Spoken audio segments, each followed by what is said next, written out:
Buenas tardes a todos los participantes y a todos. Hola Samuel, buenas tardes a todos los participantes, a todos los ponentes. Muchas gracias por participar en esta 18 sesión de sarcoma. Ya vamos por 18. Good afternoon, Eva. Thank you to be here. And, yeah. O sea, la sesión de hoy será sobre tumores del tracto gastrointestinal, o sea, lesiones mesenquimales del tracto gastrointestinal, y vamos a contar con 4 ponentes españolas con bastante prestigio internacional y nacional en el campo de la patología digestiva, y también a mí me gustaría ver desde el punto de vista cómo se aborda un sarcoma por una persona que no ve habitualmente sarcomas. Eso es interesante. Y la primera ponente es la doctora Carolina Martínez Sierpa-Clinic, que es patóloga del Hospital Clínico Universitario de Valencia, profesora asociada de la Universidad de Valencia, y también es la vocal de la formación continuada, ¿no? De la CEAP. Carolina nos organiza esos fantásticos microtips que estáis organizando, que la verdad que a todos nos gusta mucho. Entonces, Carolina, muchas gracias por tu participación y A ti, Isidro. comparte la pantalla cuando quieras y empiezas. Muchas gracias a ti, Isidro, tanto por invitarme a participar en estas reuniones educativas tan bien organizadas y tan interesantes a las que nos tenéis acostumbrados, como por, eh, como por contar conmigo. ¿Esto se ve bien? Sí, Se ve perfectamente, Sí. sí, sí, sí, se sí. ve bien y se Vale. escucha. Vale, gracias. Bueno, como Isidro ha dicho, yo me dedico fundamentalmente a la patología del tracto gastrointestinal y hematolinfoide y no estoy muy habituada a lidiar con el diagnóstico de los sarcomas. Para eso tengo la fortuna de tener aquí en este centro al doctor Samuel Navarro, a quien recurrimos cada vez que nos encontramos con este tipo de tumores.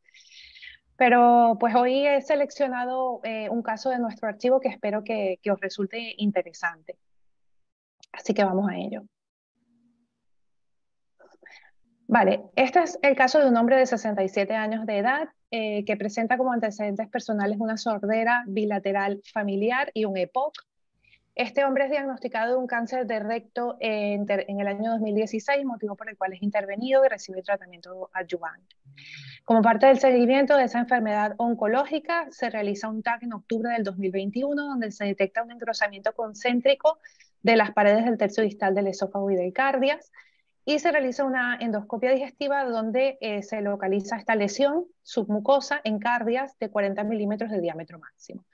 Por este motivo se realiza una endoscopia donde se confirma la sospecha clínica de un sarcoma del estroma intestinal o GIST.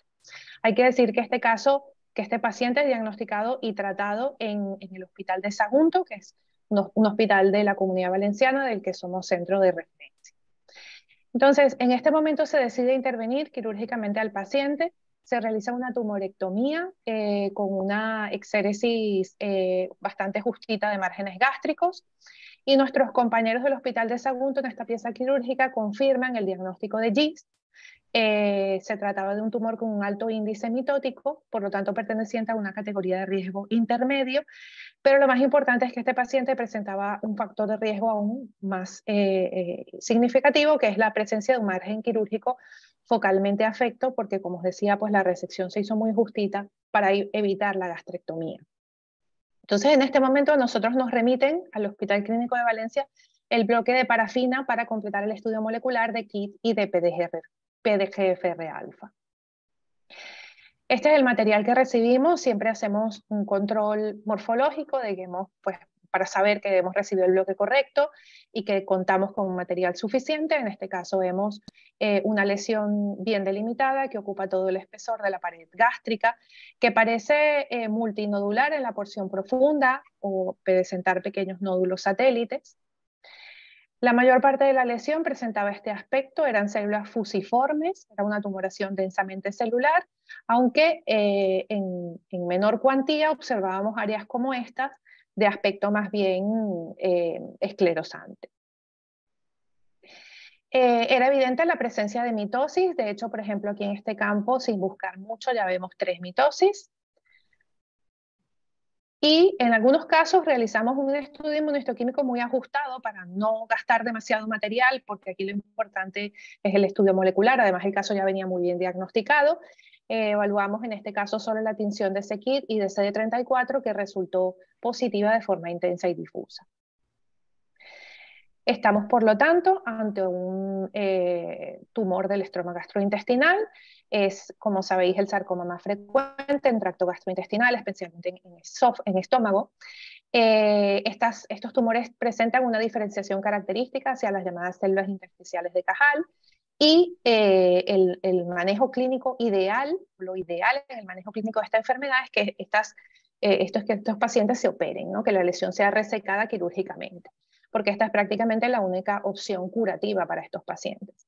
Esta cirugía puede estar precedida o no de quimioterapia neoadyuvante, que en este caso no se dio, y después de la cirugía, en los tumores de riesgo intermedio o alto, es necesario dar quimioterapia para evitar recaídas, que es pues, la historia natural de esta enfermedad. Entonces resulta pues, imperativo, antes de iniciar el tratamiento con inhibidores de tirosinquinasa, testar el estado de KIT y de PDGRF-alfa, concretamente en los exones donde se encuentran alterados estos genes con mayor frecuencia. Ambos son protoncogenes que se localizan muy cerca, en el brazo largo del cromosoma 4, y la hiperactivación de estos genes produce una hiperactivación de la vía de las MAP quinasas. Entonces, debemos saber dónde está la mutación. Lo más frecuente es que se encuentre mutado KIT en el 80% de los casos, aunque hay un 10% que se asocia a mutaciones de PDGRFA. Entonces, debemos saber dónde está la mutación y qué tipo de alteración estamos encontrando, porque a veces son inserciones de lesiones, en fin, la alteración puede ser variada, porque en función de la alteración, pues esto determina si el paciente será sensible o resistente al tratamiento con inhibidores de tirosinquinasa como imatinib.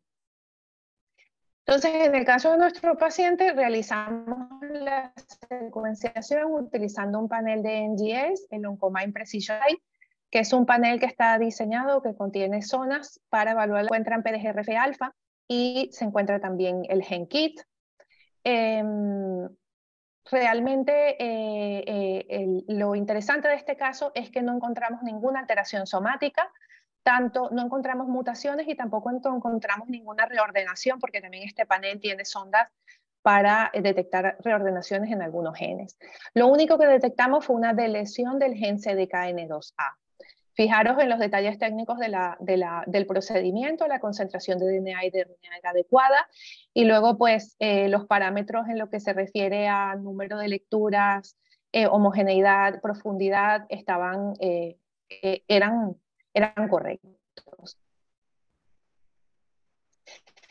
Estamos, por lo tanto, ante un GIST wild type para KIT y para PDGRF-alfa. Esto es poco frecuente, aunque no es excepcional, ocurre en torno a un 10% de todos los casos. En adultos, en la población pediátrica, en el GIST pediátrico, que es un tumor mucho más raro, menos frecuente, es mucho más frecuente que estos tumores sean wild type. De hecho, el 90% de los pediátricos son doblemente wild type. Para efectos de esta sesión, yo revisé un poco nuestra casuística y encontré que en los casos que habíamos secuenciado en nuestro centro en los últimos 5 años, habían 6 de este tipo, doblemente wild type, es decir, un 8% de nuestros casos. Y pues es importante decir que estos tumores doblemente no mutados no se asocian a ninguna característica morfológica ni inmunohistoquímica particular que los diferencie de aquellos que sí que están mutados. Antes de dar por hecho que el tumor no está mutado, tenemos que asegurarnos que nuestro panel incluye o que hemos secuenciado los exones importantes en esta enfermedad. Y aquí vemos el diseño de las sondas para KIT y para PDGRFA.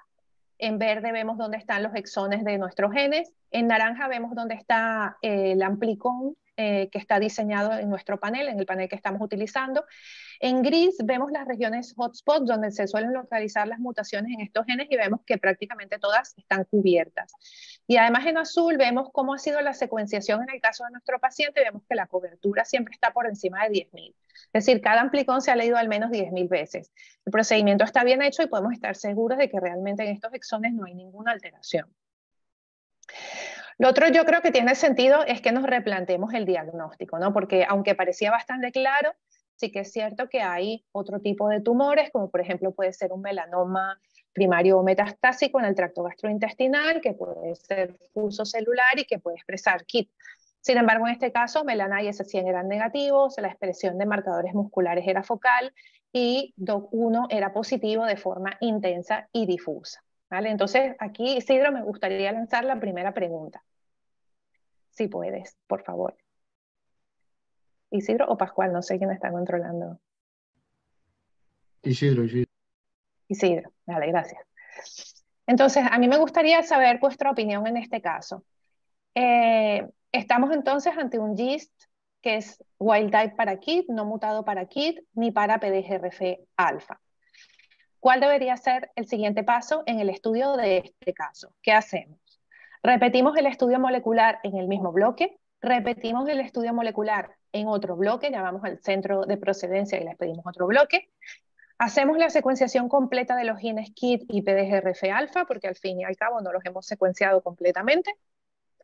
Realizamos el estudio inmunohistoquímico de SDH, de la succinildeshidrogenasa, o hacemos el estudio molecular de Carras. No sé si la gente está votando. Sí. Vamos a esperar a que, a ver, han votado, al menos que vote la mitad. Mira, yo voy a votar también porque creo que puedo votar. Yo no puedo, lo siento, no sé por qué, pero no puedo. ¿No? Pero votaría el 4. El 4. ¿BRAF nos lo planteasteis, Carolina? En este paso no. Vale, perdón. Vale. Mar. Vale, no sé si podemos ver los resultados. ¿Ya? Sí. ¿Sí? Ahí está. Vale, vale. Veo que el 50% de la audiencia se plantea el estudio inmunohistoquímico de SDH y luego hay un 30%. Sí, ¿sí? Tienes una pregunta, comentario también de Eva Bardenbaum en el chat, si quieres. A ver, es que no la puedo ver. Chat. El chat no lo puedes ver. How do you test KIT exon 11? I'm not sure whether I understood your questions correctly. My Spanish is not so good, but I was just interested in how you performed the analysis in the KIT gene. Did you do NGS or what approach? Yes. We used NGS, the Oncomine Precision Assay panel by Thermo Fisher. Yeah, because our own impression is that sometimes you miss the long deletions in the KIT gene with NGS because it's not called by the algorithms.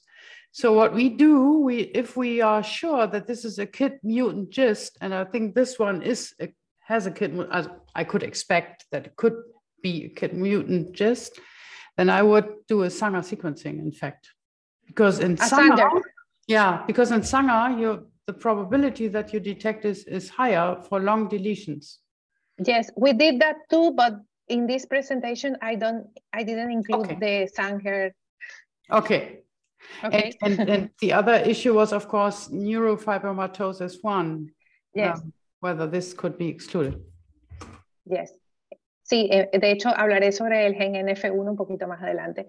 El hecho es que en este caso hemos en principio excluido alteraciones en el gen KIT y PDGRF alfa y el siguiente paso en el algoritmo, si somos rigurosos en el algoritmo, porque como bien ya ha salido por aquí, hay que estudiar el gen NF1. Pero antes de estudiar el gen NF1, que requiere un estudio molecular, podemos estudiar mediante inmunohistoquímica el estado de la enzima SDH, que por simplemente razones de costo-efectividad es más fácil de hacer.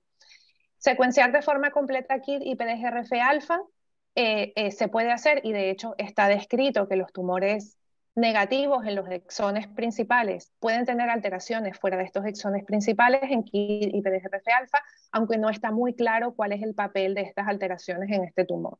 ¿Vale? Por lo tanto, es algo que podríamos hacer, pero no está muy claro lo que nos pueden aportar.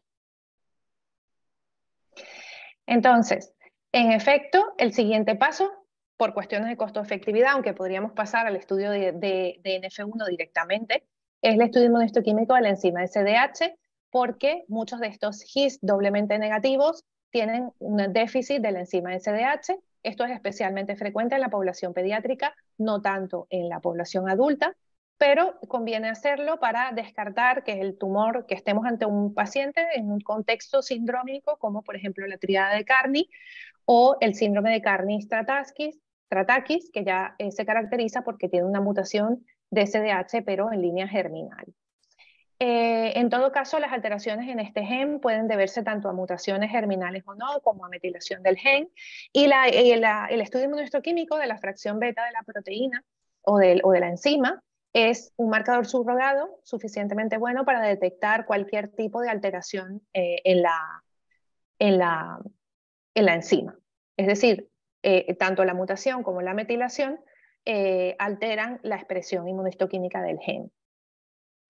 Entonces, esto que os pongo aquí es imágenes de una revisión que se publicó hace unos años en Modern Pathology, y simplemente la pongo porque sinceramente a mí pocas veces me toca evaluar esta inmuno, la SDH beta, y cada vez que lo hago sufro un poquito porque me resulta difícil de valorar. Pero lo que vemos arriba es un caso, en esta publicación se evaluó una serie de GIST que eran negativos para ambas mutaciones, y se hizo el estudio inmunohistoquímico, y arriba vemos un tumor que tiene pérdida de SDH con control interno en el vaso, y abajo vemos un tumor que tiene expresión granular citoplasmática. Yo creo que, pues viendo esas imágenes, podemos dar por hecho perfectamente que en nuestro caso hay una expresión conservada de SDH. Entonces, ahora sí, Isidro, si quieres, aunque ya está dicho, pero bueno, si quieres podemos lanzar la siguiente pregunta.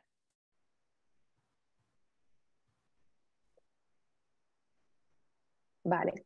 Y es, ¿cuál debería ser el siguiente paso entonces en el estudio de este caso? Porque ahora estamos ante un GIST que es wild type para KIT, para PDGRF-alfa, y que tiene expresión conservada de SDH.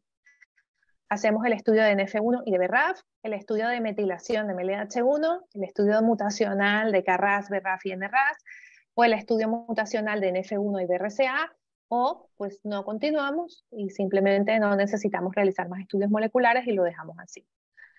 Pues si quieres tú, Isidro, dime una y yo voto por ti.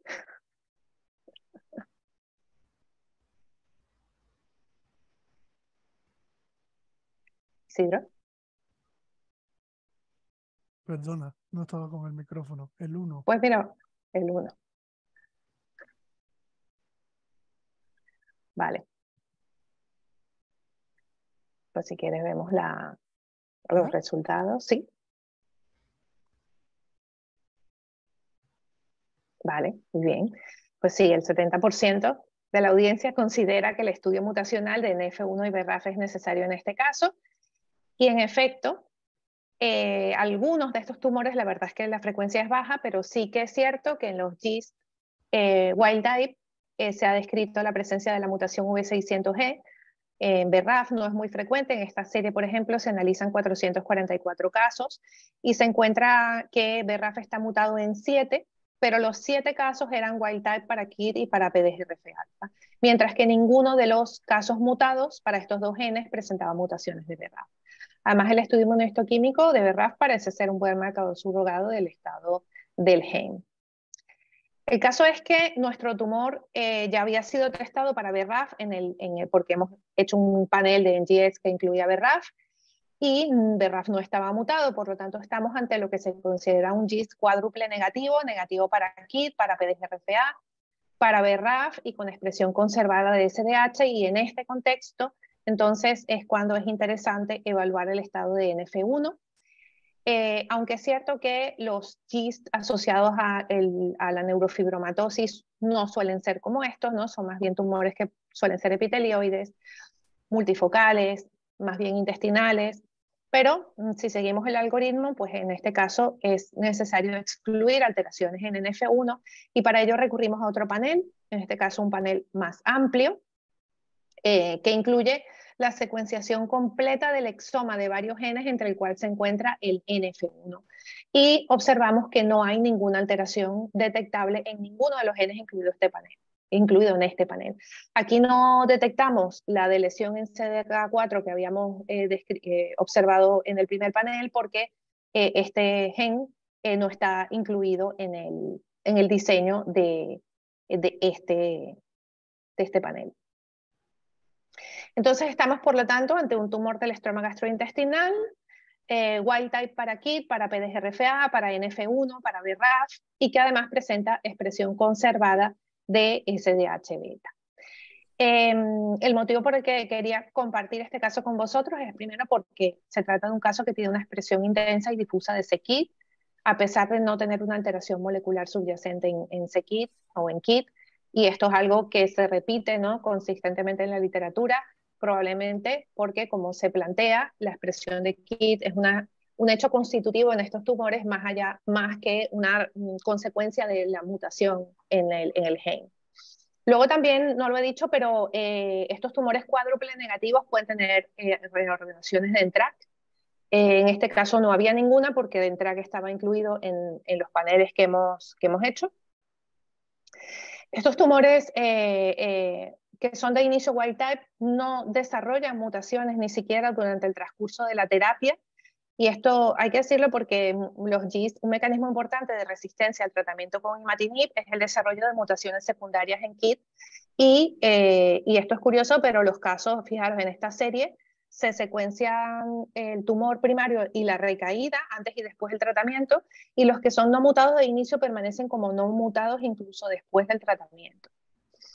Y el otro motivo por el que este caso me parecía interesante es por el hecho de que tiene una deleción en CDKN2A, que recordemos un poco que es un gen supresor tumoral que codifica la proteína P16, y que la proteína P16 pues lo que hace es prevenir la fosforilación de la proteína del retinoblastoma, y de esta forma inhibe la progresión en el del ciclo celular y por lo tanto inhibe proliferación y diferenciación celular. Y este es el estudio inmunohistoquímico de P16 en nuestro caso, que como veis es totalmente negativo, lo cual concuerda con lo que ya está bastante bien descrito en la literatura. Este artículo, por ejemplo, de hecho desde hace más de 20 años, ya aquí se demuestra que es frecuente, cerca del 60% de los GIST tienen alteraciones en este gen, que pueden ser mutaciones, metilación o de lesiones, y que se correlaciona muy bien con la pérdida inmunohistoquímica de expresión de la proteína. Además, aparentemente estos GIST con alteraciones en P16 tienen un pronóstico o un comportamiento más agresivo con respecto a los que tienen la expresión conservada. Y en otras series un poquito más recientes también más o menos se llega a la misma conclusión. Una pérdida de expresión de P16 en más del 99% de las células tumorales se correlaciona con un comportamiento más agresivo de la enfermedad. Esta es mi última diapositiva ya para finalizar. Actualmente el paciente lleva aproximadamente unos 5 meses de tratamiento con imatinib, porque aunque no presenta ninguna alteración molecular, el tratamiento con inhibidores de tirosinquinasa sigue siendo una opción para estos pacientes, aunque está descrito en diferentes estudios que se espera que la respuesta sea inferior con respecto a la que se observa en los pacientes que sí que tienen alteraciones moleculares. Y actualmente, y esto es muy reciente de esta semana, porque el caso es relativamente reciente, se ha detectado una posible recaída local en el TAC de seguimiento. Claro, recordemos que el margen quirúrgico gástrico estaba afecto. Entonces es posible que este paciente acabe en una gastrectomía total, que era lo que se quería evitar de inicio, pero es posible que se acabe en esa circunstancia. Y bien, eso es todo. Muchísimas gracias, Carolina, por ese caso tan interesante que has presentado. Antes de seguir, quiero disculpar, aunque yo lo había dicho Miriam, pero para que quede grabado también, a los ponentes de Cataluña que no han podido participar porque están en la reunión regional de sarcomas de ellos. Y entonces me ha comentado Cleo y Silvia que no podían participar, que sus disculpas, al igual que los demás compañeros. Entonces, preguntas. Yo tenía una pregunta, Carol. No sé si me perdí. ¿Este caso lo clasificasteis por la clasificación de Miotinnin de bajo riesgo, de alto, De intermedio, de intermedio? de riesgo intermedio. Sí, y el hecho de que la P16 haya estado alterada, ¿eso está relacionado con el grado de clasificación de Miotinnin o va independiente?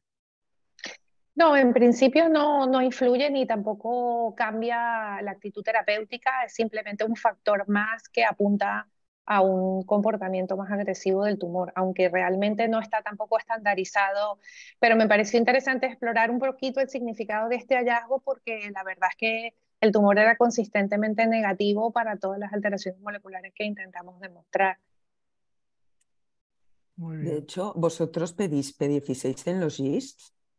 No, Ah, no es algo que hagamos no, de rutina. Pero de hecho me sorprendió bastante ver la frecuencia con la que P16 está alterado en el GIST cuando estuve revisando las publicaciones que habían.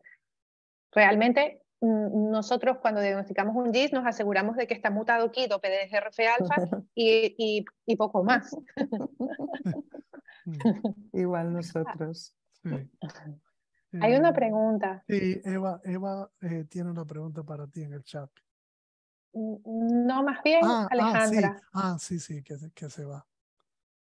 Que si consideramos que podría tratarse de un GIST con alguna otra mutación no detectada, podría ser porque hay estudios de secuenciación del genoma o del exoma completo de KIT y de PDGFR-alfa en GIST, donde se detectan otras mutaciones fuera de los exones más frecuentes, pero el tema es que no se sabe muy bien cuál es la implicación de este tipo de alteraciones ni en la respuesta al tratamiento ni en la evolución de la enfermedad. Entonces, es posible, pero ya lo dirá el tiempo. ¿Alguna otra pregunta? Miriam, Samuel, Sam, que está por ahí. ¿Comentario? ¿Me oís? Sí, Sí, sí, Sam. No, simplemente felicitar a Carol por la excelente presentación. Para mí es muy gratificante que la gente joven empiece a luchar por los sarcomas también, aparte del tubo digestivo y los adenocarcinomas, y por lo tanto, bienvenido al club. Ha sido una magnífica gracias, Sam. presentación. Una cuestión, a mí me preocupan los cuádruples wild type GIST. Este obviamente es un caso de esos, ¿no? Normalmente, y ahora te hablo desde el punto de vista estrictamente anatomopatológico, sin biología molecular, y te estoy hablando ahora de un tumor abdominal al cual le haces una VAG, es fusocelular, que clínicamente te dice el clínico que es un GIST, que tú ves que es fusocelular y puede ser un GIST, que expresa el c-KIT y que, bueno, todo lo demás es absolutamente salvaje. Le haces un TRAC y por inmunohistoquímica te sale positivo. Entonces, ¿cómo le llamas a esos tumores? ¿O qué importancia puede tener la inmunohistoquímica del PANTRAC ahí? Aunque no salga fusionado o mutado el TRAC. Yo diría que si no se demuestra la reordenación de TRAC, desde mi punto de vista, poco valor tiene la sobreexpresión inmunohistoquímica en TRAC desde el punto de vista terapéutico. No sé si estoy diciendo una tontería, pero No, bueno, no, las guías dicen que, o sea, partimos de la base que es un GIST, ¿no, Carolina? Por lo que claro, dices, partimos de la es base un de que es un GIST. GIST. Entonces, si sacas la inmunopositiva de NTRAC, lo que manda la guía es testar si existe o no este reordenamiento, estas fusiones, ¿no? Para una posible tratamiento con anti-NTRAC, aunque ahora es, ¿no? Han El tema es rechazado que desde el ministerio. sí, el tema es que cada vez se diagnostican más tumores asociados a reordenaciones en TRAC y en partes blandas me parece que hay como más entidades específicas asociadas a NTRAC. Entonces, claro, un GIST cuádruple negativo con translocación de NTRAC, supongo que le seguirá llamando GIST si es Sekir y la morfología es compatible. Pero como se salga un poquito. Sí, de todas maneras, una pregunta que también te quiero hacer, Carolina. O sea, un tumor, como bien decía Samuel, un tumor fusocelular del tracto gastrointestinal, KIT y DOC positivo, intenso y difuso, que sea todo por molecular negativo de los cuádruples. ¿Hay alguna otra alternativa diagnóstica? La verdad es que yo creo que no. Y no sé si a Eva o a Miriam o a Mar, que están aquí, que se dedican al tracto gastrointestinal, se les ocurre alguna más allá del melanoma, que es lo único que... Pero claro, el DOG en melanoma, no lo dudo que se pueda expresar, supongo que todo es posible. Pero otro tumor que sea fusocelular en el tracto gastrointestinal, c-KIT, más allá del melanoma, O sea, que con esa morfología Y Doc, o sea, No, yo y Doc, estoy totalmente de acuerdo con el diagnóstico que has hecho y como diagnóstico diferencial yo creo que lo has abordado todas las posibilidades. Yo personalmente no veo otra alternativa. exacto. O sea, Y de hecho, probablemente el melanoma Claro. puede ni pasarte por la cabeza. O sea, si es CKIT DOC1 fusocelular, es un GIST. sí, Y en muchos casos no necesitas hacer la molecular, porque solo a partir de intermedios y son los típicos pequeños y te quedas súper tranquilo, como tumor estromal de riesgo bajo, muy bajo. Y ahí se exacto. acaba.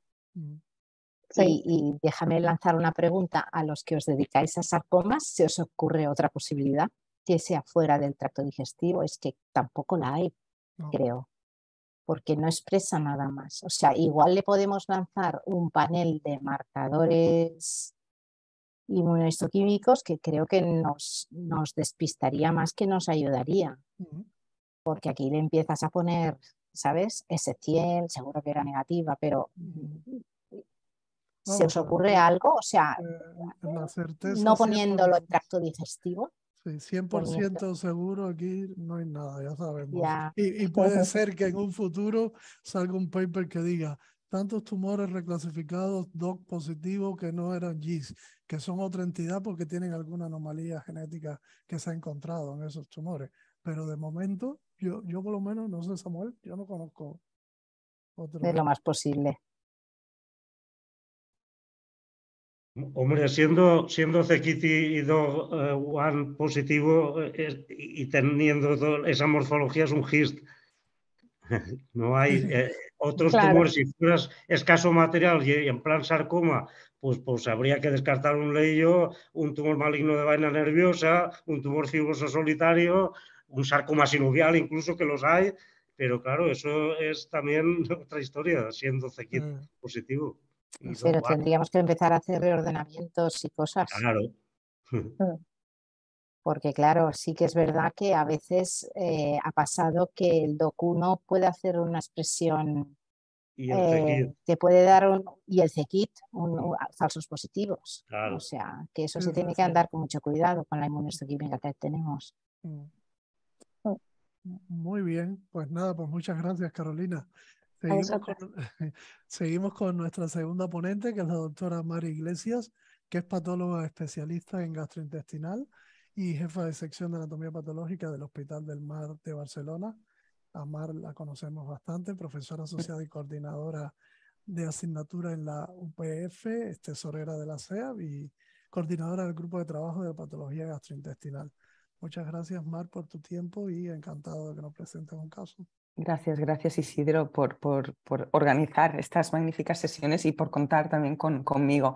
Yo vuelvo a decir un poquito lo de Carolina. Yo más allá del GIST diagnostico 0 sarcomas. De hecho me dan bastante miedo y me cuesta mucho, ¿no? La pregunta que nos has lanzado, me cuesta muchísimo enfrentarme a los sarcomas. Y dicho eso, es verdad que hemos perdido centro de referencia de sarcomas y los enviamos a San Pau. O sea que en realidad nos quedamos con los sarcomas típicos del libro, el resto se van a San Pau. Voy a recuperar un caso clínico que de hecho lo publicamos hace unos cuantos años por lo atípico y en parte también es complementario con la charla de Carolina. Se trata de un paciente varón de 61 años que acude al hospital por una anemia severa que requiere transfusión. No tiene antecedentes familiares y de hecho tampoco hay una sospecha de afectación de neurofibromatosis tipo 1, no tiene las manchas café con leche ni neurofibromas, nada. Lo que es la endoscopia superior e inferior son normales y se le hace un TAC y una endoscopia y ven una lesión nodular en el cuadrante inferior derecho de abdomen. Se le hace también una cápsula endoscópica y se identifica una zona ulcerada en la mucosa de esta zona, en la unión yeyuno-ileal.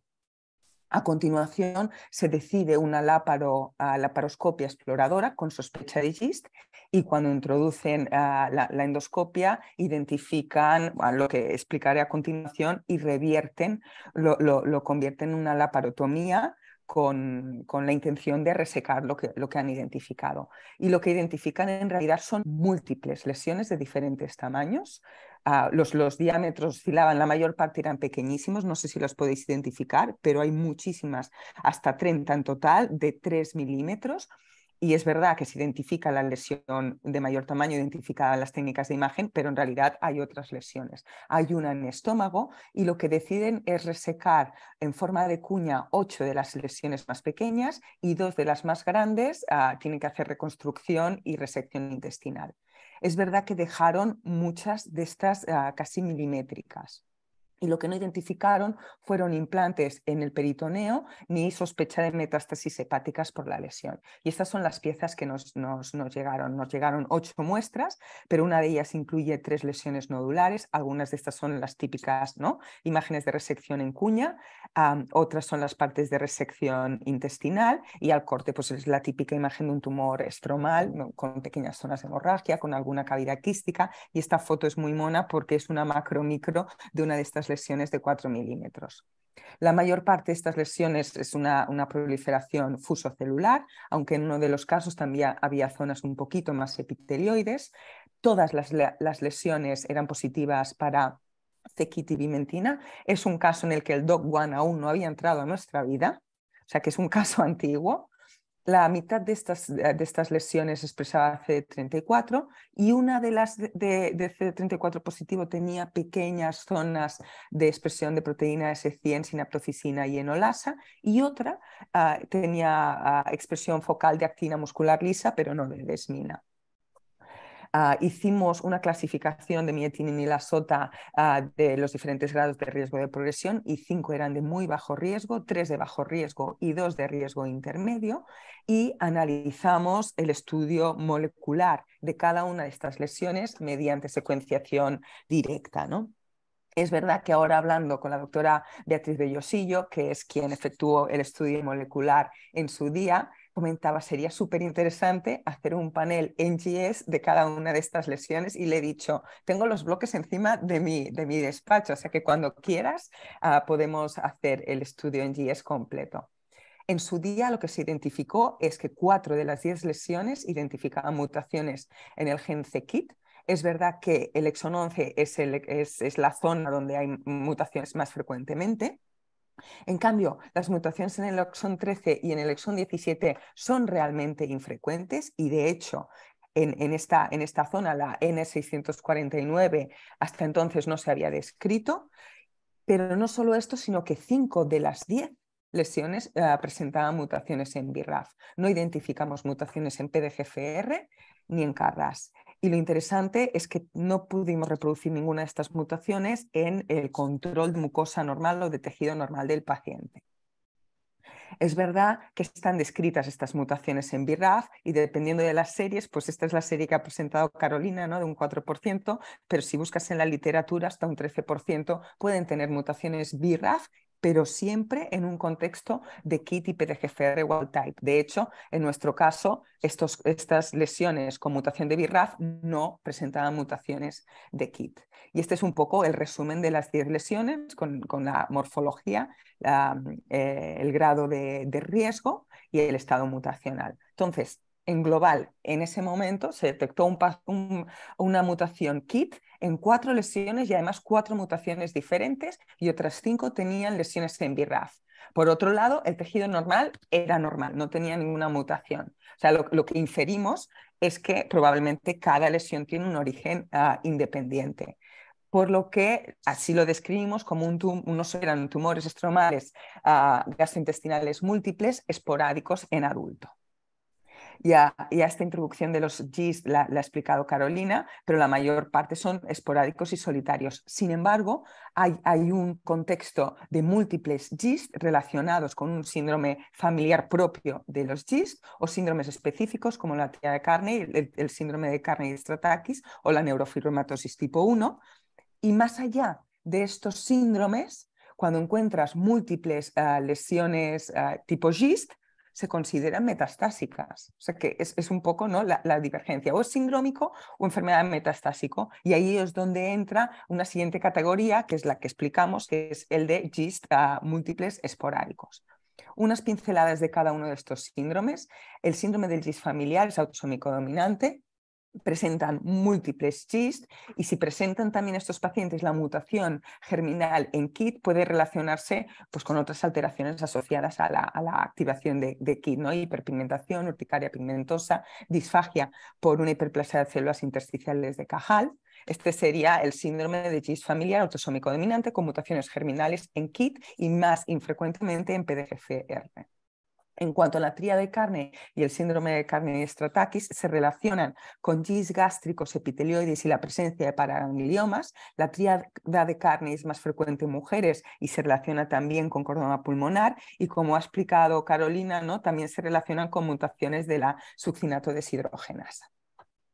Y el GIST asociado a neurofibromatosis, en realidad en la neurofibromatosis tipo 1 pueden haber un amplio espectro de lesiones gastrointestinales donde se incluye el GIST, y estos suelen aparecer en edad media avanzada, suelen ser múltiples, suelen ser de pequeño tamaño, en yeyuno son muy frecuentes y suelen acompañarse de una hiperplasia de células intersticiales de Cajal.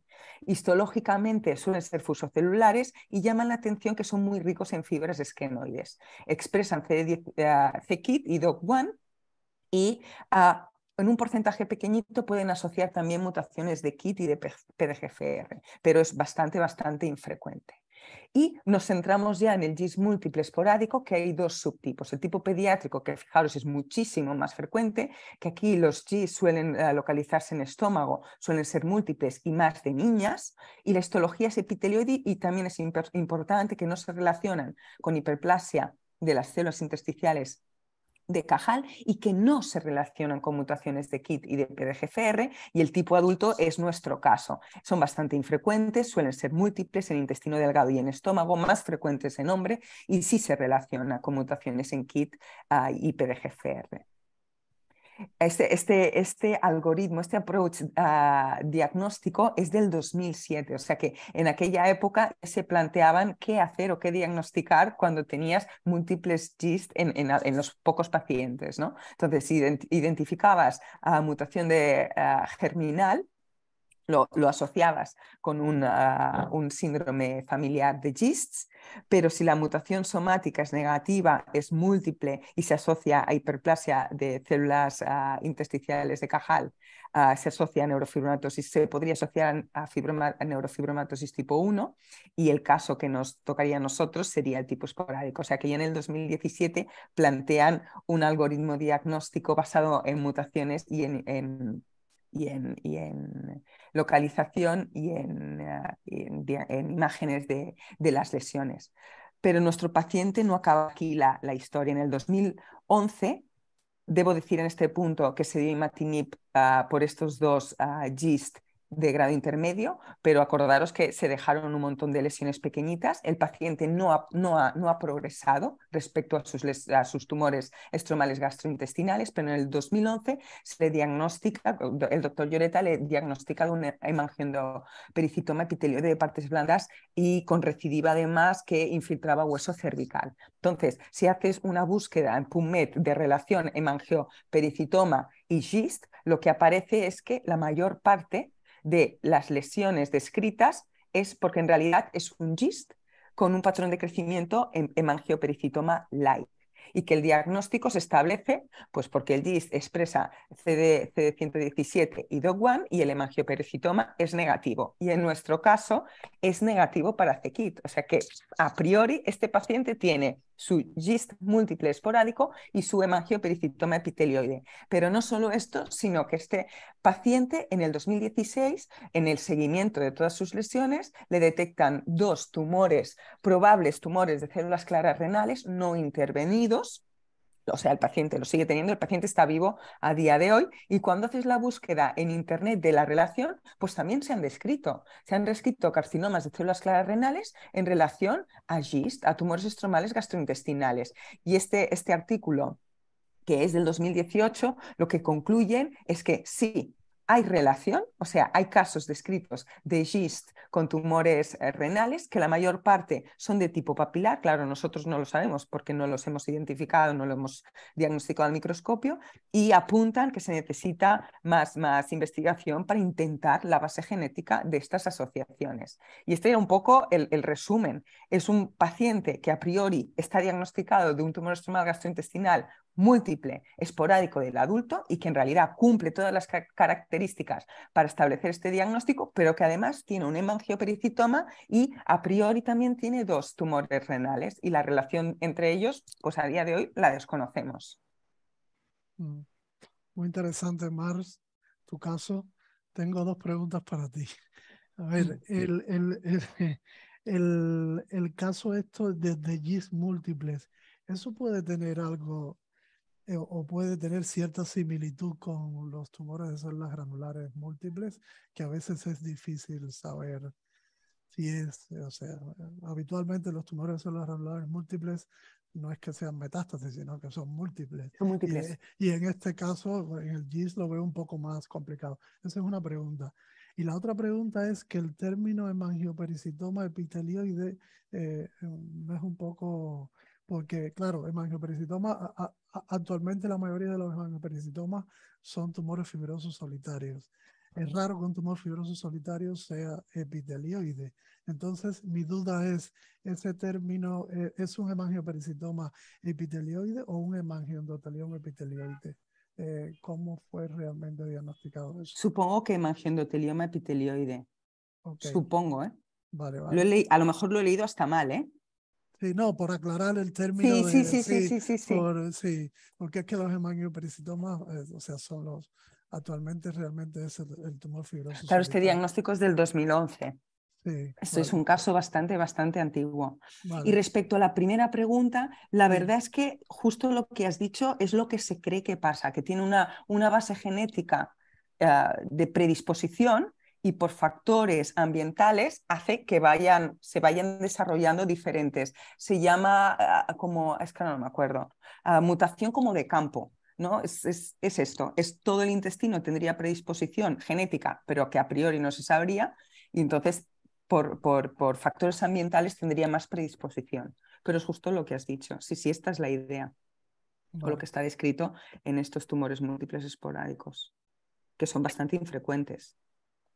Muy bien. Mar, no se hizo secuenciación de esa lesión, ¿no? O sea, por ver KIT, porque no, aún no. Es raro, pero el KIT negativo existe. Sí, bueno, nosotros tenemos de la colección de los 10, hay 6 que son c-KIT negativos. Por eso que quizás esa lesión de partes blandas, por el hecho de que sea c-KIT no se puede, negativa, no se puede excluir bueno, que... Sí, ya te entiendo. Sí, pero cuando tú buscas esta lesión con el diagnóstico diferencial o la relación con el GIST, el diagnóstico diferencial lo pone claramente que es hacer el estudio inmunohistoquímico, porque es más el patrón de crecimiento lo que establece un diagnóstico en el otro o el otro.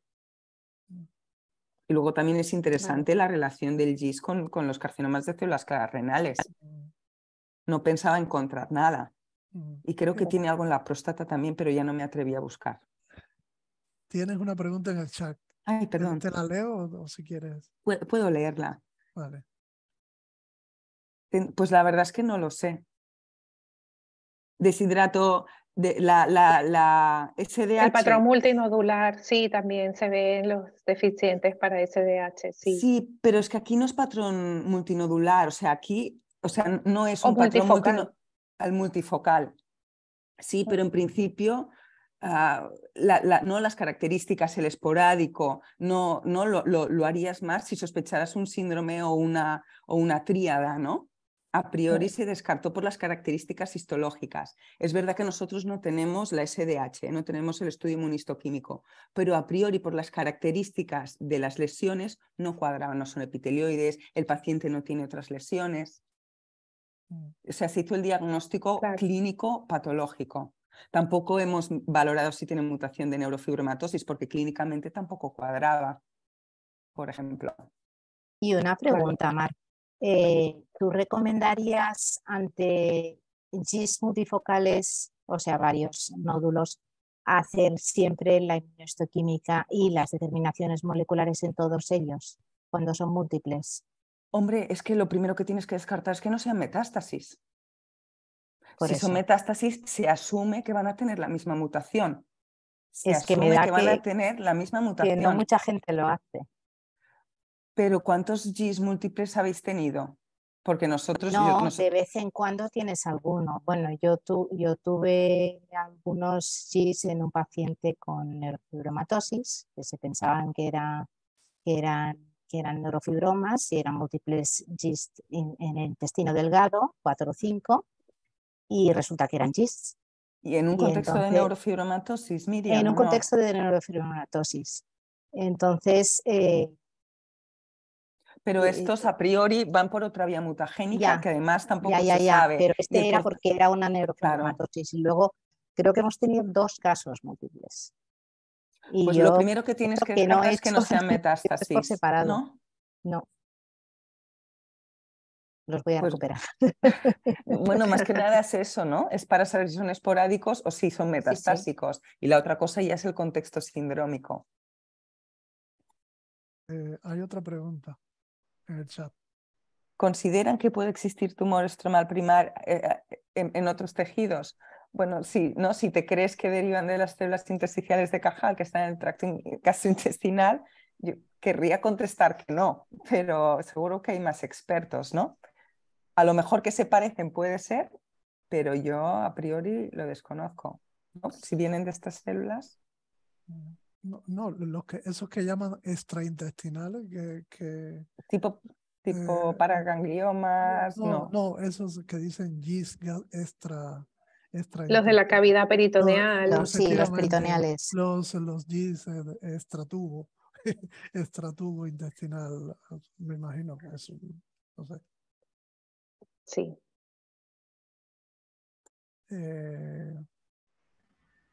Bueno, pues nada, pues si no hay más preguntas, muchas gracias, Mar, por el caso tan interesante que nos has presentado.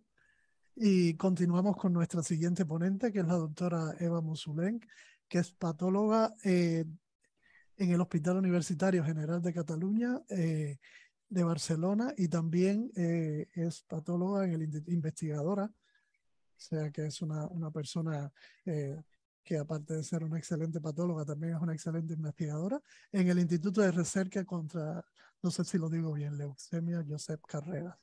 Entonces, Eva, muchas gracias por tener la oportunidad de escuchar tu caso y encantado y cuando quieras. Muchas gracias por invitarme a esta sesión tan fantástica y yo os quiero presentar un caso que espero que sea de vuestro agrado porque es un caso, bueno, muy excepcional. Se trata de una mujer de 49 años que ingresa por astenia para estudio de anemia en el año pasado, en noviembre. Como antecedentes patológicos destaca que la paciente ya sabía que tenía una anemia ferropénica por un sangrado digestivo y que estaba haciendo tratamiento sustitutivo con hierro. Pasó la COVID en noviembre del 2020 y se reinfectó un año más tarde. Estaba apendicectomizada y tomaba hierro, ácido fólico y vitamina C y D por esta anemia que estaban estudiando. Y como antecedentes familiares destacan que tenía en la familia múltiples neoplasias de diferente tipo, cáncer gástrico, cáncer torácico, una mama, un ovario y un colon. Y la paciente estaba menorreica desde 2020. Como he dicho, ingresa en noviembre de 2021 por una astenia, sin cambios de ritmo posicional, ni características en las heces, sin síntomas de reflujo gastrointestinal ni otra sintomatología. Destacaba en la exploración un buen estado general, pero con una palidez mucocutáneo moderada. Y a la exploración el abdomen era blando, depresible, sin dolor a la palpación, sin encontrarse masas ni visceromegalias. Y la anemia era importante con una hemoglobina de 6. En mayo del 2021 se hizo una fibrogastroscopia que no vio ni Helicobacter pylori ni signos de celiaquía. A la biopsia, la colonoscopia fue completa, bien preparada y se vieron angiodisplasias en el colon que se trataron en el mismo acto y se realizó un TAC abdominal urgente que vio un conglomerado de asas intestinales que motivaban la sospecha de que podría tratarse de un GIST o un linfoma. Aquí en el corte axial vemos esta masa que comprometía las asas del intestino delgado, y a la enteroresonancia se vio una afectación de aspecto tumoral endoluminal a nivel del ilion distal a 12-15 centímetros de la válvula iliocecal. Ante estos hallazgos se decide una exploración quirúrgica y se realiza la resección segmentaria ileal. Nosotros recibimos una pieza de resección de ilion de 11 centímetros de longitud y unas biopsias del epíplon. Destacaba la presencia de una masa de 6,5 por 4,5 centímetros, que al corte estaba constituida por un tejido blanquecino, bastante homogéneo, con un aspecto muy carnoso, ¿no? Un aspecto muy como de sarcoma, y que infiltraba todas las capas de la pared hasta llegar a la capa subserosa. Afectaba el 90% de la circunferencia intestinal y no provocaba estenosis del alus. Se resecaron 12 ganglios linfáticos que acompañaban al tejido adiposo, y el aspecto microscópico es este que os muestro. Se trata de un tumor que de entrada es muy azul, compuesto por áreas sólidas y nódulos que van infiltrando de forma expansiva las distintas capas de la pared.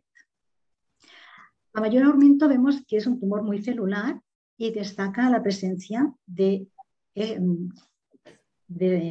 haces cortos, ¿no? Longitudinales rectilíneos, formado por estas células de citoplasma casi inaparente, donde realmente realza los núcleos, ¿no? Vemos que son núcleos muy azules y que tienen una disposición un poco peculiar, ¿no? Con vasitos pequeños, ¿no? Vamos viendo vasitos pequeños, hematíes.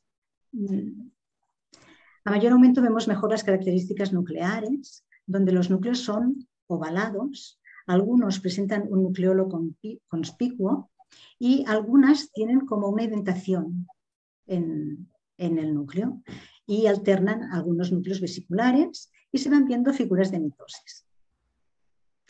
En otras zonas vemos mejor estas características nucleares, que son en áreas vesiculares, destaca este nucleolo y la presencia de alguna indentación.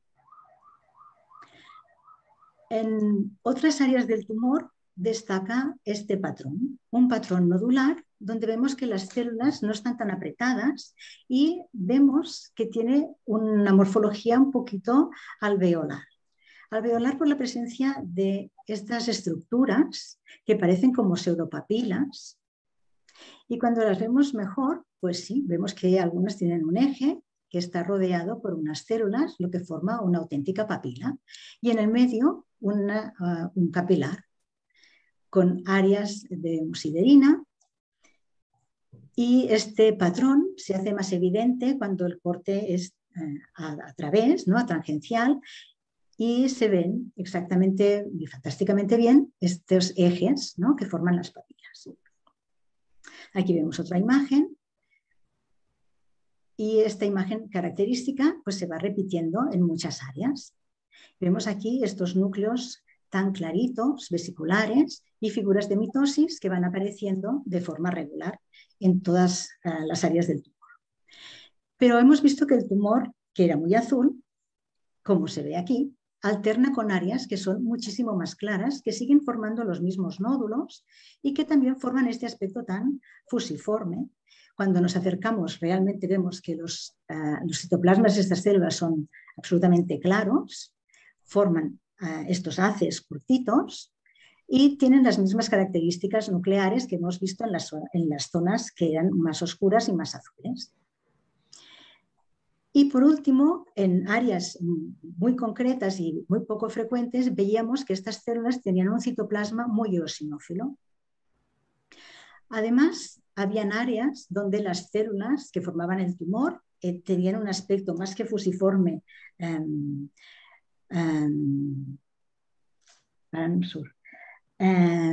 más epitelioide, perdón, y vemos aquí que realmente en este campo pues, se ven fácilmente muchas mitosis, ¿vale? Y otro aspecto muy característico de este tumor, que es la presencia de células gigantes multinucleadas tipo osteoclasto, que se tiñen con el CD68 y que en áreas del tumor realmente eran muy abundantes. Inmunohistoquímicamente, este tumor se caracteriza por presentar positividad para S100 y SOX10 y típicamente se describe la positividad para CD56 y sinactofisina. En nuestro caso, la positividad para CD56 era bastante focal y la sinactofisina era totalmente negativa. En el diagnóstico diferencial, pues incluimos todos los sarcomas del tracto gastrointestinal y vemos que es negativo para actina, para desmina, para HMB45, lo cual descarta melanoma, y negativo para c-KIT, DOG1 y CD34. En zonas muy escasas del tumor veíamos que habían áreas que eran muy mixoides y muy paucicelulares, como vemos aquí, y eso nos permitió identificar en la biopsia del epiplon esta área tan poco representada que dimos como de afectación tumoral en el epiplon. Así pues, el diagnóstico de este caso es de tumor neuroectodérmico gastrointestinal maligno con extensión al epiplon. Se trata de un sarcoma excepcional, muy poco frecuente. Actualmente en la literatura hay 96 casos descritos y se ha incluido como entidad en esta última edición de los libros de la OMS. Lo encontraréis en el capítulo 12 de tumores mesenquimales del sistema digestivo, en los tumores de diferenciación incierta, y se recoge o se enumera como sarcoma de células claras NOS, y ya cuando van a explicar en las páginas 494 y 496 el tipo tumoral, se describe como sarcoma gastrointestinal de células claras, tumor neuroectodérmico maligno del tracto gastrointestinal. Es un tumor muy agresivo. En el momento del diagnóstico suelen haber metástasis hepáticas y a los ganglios linfáticos. En nuestro caso, la paciente no tenía metástasis y sigue sin tenerlas, y los 12 ganglios linfáticos que se resecaron fueron negativos. Y para diagnosticar este caso, como esta entidad, es indispensable que haya marcadores de expresión neuroectodérmicos, como son la proteína S100 y SOX10, y la presencia de genes de fusión con el gen de Ewing. En nuestro caso, se encontraron gen de fusión con Ewing y ATF1, que es el caso más frecuente, y con un patrón no convencional de 3 copias de tumor de este gen y doble translocación. Con lo cual, estamos seguros de que se trata de un tumor neuroectodérmico del tracto gastrointestinal. La primera vez que se describió fue en el 2003 como un tumor que parecía un sarcoma de células claras de partes blandas y que contenía células de osteoclasta. Actualmente, las características que se describen en estas pocas series que hay es que la presentación media suele ser de gente joven, a los 36 años, es más frecuente en mujeres y el tamaño tumoral medio es de 4,5 centímetros. Si bien se empezaron identificando la mayoría en el tracto gastrointestinal, sobre todo en el intestino delgado, ya hay artículos que sitúan este tumor pues, en el corazón, en la lengua, en partes blandas, cabeza y cuello, retroperitoneo, incluso en el conducto biliar extrahepático. La histología característica es que son células epitelioides y de forma minoritaria pueden ser fusiformes, lo cual en nuestro caso es totalmente distinto. En nuestro caso generalmente estaba formado por una celularidad fusiforme que formaba haces cortitos, ¿no? Y en áreas no tan extensas se veían las células más epitelioides. Los citoplasmas se describen débilmente eosinófilos o claros y la formación de nidos sólidos o pseudoalveolos es característica. El índice mitótico es muy variable y se describe entre el 3 y 30 mitosis por 10 campos de gran aumento. En nuestro caso se llegaron a contar hasta 19. Y la presencia de estas células gigantes tipo osteoclasto son una característica específica de este tumor, aunque se encuentran entre el 36 y el 71% de los casos. En cuanto a la evolución de este tumor, en el 76% de los casos se presentaron recurrencias o metástasis en el hígado y en los ganglios linfáticos.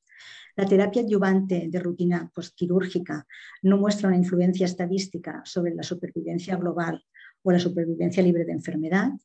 Y en cuanto al pronóstico, se describe un tiempo medio hasta la muerte de 61 meses y hasta la primera metástasis de 12 meses. En nuestro caso, después de la cirugía, la paciente se le propuso 4 ciclos de doxorubicina con ifosfamida, pero se tuvo que interrumpir el primer ciclo por una neutropenia y actualmente, y sin tratamiento, la paciente está libre de enfermedad y con buen estado general. Os añado la bibliografía que he encontrado porque la mayoría de los casos son casos que describen solo un caso, como este, y hay muy pocas series. Y por tanto, muchas gracias por su atención y me ha encantado poder compartir este caso tan excepcional con todos ustedes. Gracias por su atención. Muchas gracias, Eva, por ese caso tan interesante, tan bonito.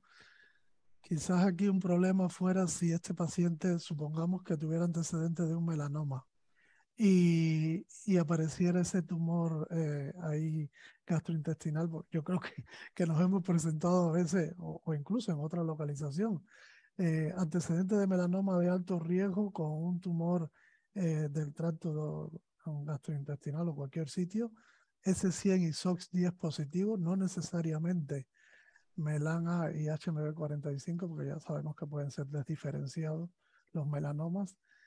Creo que en ese caso sería muy importante lo que bien has dicho del estudio por FIS del EWS o Sí. del NNS, porque no es la primera vez que nos llega un caso y después nos dicen, no, si tenía antecedentes de melanoma. Sí, en este caso yo creo que es mandatorio para estar seguro de que estás delante de esta entidad y para descartar melanoma.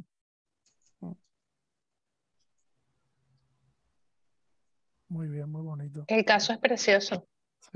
Sí, la verdad es que sí. Espectacular, tendrías que escribirlo, Eva. Muy bonito. Bueno, de hecho, ya pedimos permiso a la paciente para poder escribirlo y estábamos esperando a tener un poquito más de seguimiento porque también nos parece excepcional que la paciente es que no ha hecho nada de tratamiento, es una chica joven, está bien y bueno, esperemos tener un poquito más de seguimiento y ver cómo evoluciona, pero sí, es un caso que hay que compartir porque es que además cuando tú lees la mayoría de los casos descritos, lo que describen es que tiene un patrón epitelioide. Y sí que tenía un patrón epitelioide, pero realmente era minoritario, porque ya habéis visto que la mayoría de las imágenes que he compartido pues son de un patrón bastante fusocelular o con este patrón alveolar, que yo creo que si lo has visto una vez, es aquello que dices, esto yo lo he visto y voy a saber qué es, porque es el cromo, ¿no? Es ese cromo que vas a buscar y que dices, esto tiene que ser algo. Y realmente, pues... sí, es que es muy característico con las células gigantes multinucleadas, que hay muchas áreas en que no están. Pero todo ello, haces el diagnóstico con la inmunohistoquímica tan característica y después rectificarlo con la translocación del gen de Ewing. Yo quería, es un caso alucinante, Eva, y lo que has dicho, ahora ya haces la foto y te quedas con la imagen, pero ¿tú la tenías a priori esta imagen? No. ¿Y cómo vas a buscar? ¿Que empiezas a mirarte todo el libro? Es que es porque sí. yo no sé cómo hubiera atacado un caso como este. Bueno, pues es lo que dices, esto no es nada de lo que yo he visto. ¿No? Porque dices, ¿qué puede ser? ¿No? Y empiezas a buscar y dices, bueno, yo es que no lo he visto nunca, ¿no? Pero esto tiene que ser algo, porque realmente es que todo el tumor era así, ¿no? Por tanto, es algo que yo no he visto. Como es algo que yo no he visto, voy al libro, ¿no? Donde están todos los tumores, ¿no? Y te coges, ¿no? La 5ª edición de la OMS, ¿no? Y te vas a esos tumores que no sabes y vas mirando las fotos y te quedas clavado y dices, esto, yo tengo esto, ¿no? Y miras el título, tumor neuroectodérmico maligno del tracto gastrointestinal, ni idea.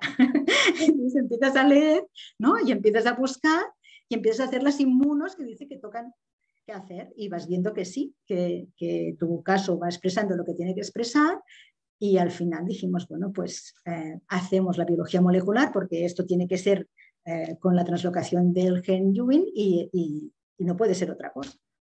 Pero sí. ¿Tenía biopsia previa, por curiosidad? No, la paciente fue directamente al quirófano por esa anemia que tenía tan severa y porque le dieron una masa.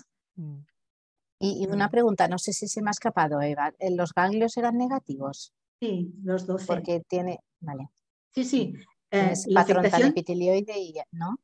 Sí, incluso. sí. Yo la afectación del epiplón, la verdad es que me la estuve planteando de si realmente aquello era tumor o no, porque es que no se parece en nada al 99% del tumor tal como lo ves. Pero sí que es cierto que describían áreas mixoides que estuve buscando hasta encontrarlas, pero ese único foco que era mixoide. Y entonces dije, vale, pues si esto es así, yo lo que estoy viendo en el epiplo es lo mismo. Y por tanto, pues si esta paciente no tiene nada más y todo lo que tiene es esto, pues debe ser lo mismo. Y lo que sorprende es la evolución de la paciente, porque Sí, ¿no? La mayoría en la literatura van mal, ¿no? Sí, con un curso 19 tórpido mitosis por campo. Sí. 19 mitosis por 10 campos de gran aumento. O sea, dices fatal. Por eso estoy esperando, ¿no?, a tener un poco más de seguimiento, porque si realmente esta paciente va bien, a lo mejor resulta que las formas fusocelulares, ¿no?, se acompañan de un mejor pronóstico que las epitelioides, que son las más frecuentes y que comportan la mayoría de los casos descritos. Con lo cual, bueno, pues este caso ya está aquí. Si alguien tiene más y lo quiere compartir, pues ya publicamos 2 y es una serie. Y bueno, y esperemos a ver cómo evoluciona. Una cosa interesante con respecto a tu caso, y creo que también vale para los GIS, siempre considerar dentro del diagnóstico diferencial cuando vemos un tumor fusocelular o epitelioide o rhabdoide o que no sepamos qué cosa es, CX negativo, DOC negativo, siempre. SOX, todo eso, siempre descartar la entidad nueva esta que hay ahora de sarcomas gastrointestinales con alteración de NUT. O sea, hacer el NUT a veces en casos que no sepamos que sean GIS, los supuestos GIS, epitelioides, fusocelulares, que no cuadre todo, siempre tener presente esta entidad que ahora parece que están saliendo casos, que no me extrañaría que algún GIS cuadre un P wild type o todos wild type sea alguna otra cosa, pero en fin, siempre. De todas formas, en mi caso, NUT estaba incluido en uno de los paneles. Muy bien. Por si acaso. No fue intencional y no fue pero por tu caso, o sea, ha sido un comentario. Sí. Y a mí a veces me pasa cuando pido inmuno de no pedir tanta, pero pienso que realmente lo que también te da más peso cuando haces un diagnóstico es tener un panel viendo lo positivo y lo negativo, ¿no? Y yo pienso que en el tracto gastrointestinal todo lo que sea fusocelular va con el CKIT, con el DOP1, con el CD34 y no te lo puedes saltar. Sí. Muy bien. Muchísimas gracias, Eva, por tu Muy bien, caso. a vosotros. Gracias.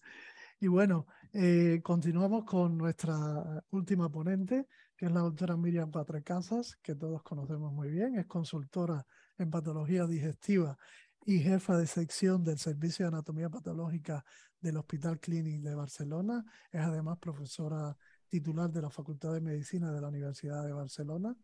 Ya sabemos que Miriam es una persona bastante activa en la patología gastrointestinal, experta nacional e internacional, y nos agrada mucho tenerla aquí como ponente en esta sesión de sarcoma. Muchas gracias, Miriam. Cuando quieras. Muchas gracias, Isidro. Bueno, en primer lugar, tampoco soy experta en sarcomas, ni mucho menos, pero quiero agradecerte enormemente la invitación a esta sesión. Y bueno, para ser sinceros, el caso que yo quería presentar se había enviado y no tenía material para presentarlo, y para poder hacer fotos solo tenía una foto macroscópica y nada más, y no me lo quería inventar. Con lo cual, cogí un caso que creo que que igual lo que se dice es fácil, entre comillas, pero que tiene un mensaje importante y que se tiene que tener en cuenta siempre, pues, la correlación clínica patológica. El caso está titulado como mucocela pendicular en paciente joven. ¿Veis bien la presentación? Perdón. Sí, se ve perfecto. Vale, a ver si puedo. Voy a poner el láser. Vale, esta es una paciente de 30 años que acude a urgencias por un cuadro clínico de dolor en mi abdomen derecho de 3 días de evolución. Tiene signos compatibles con apendicitis aguda y se hace una cirugía, o sea, se le manda a quirófano.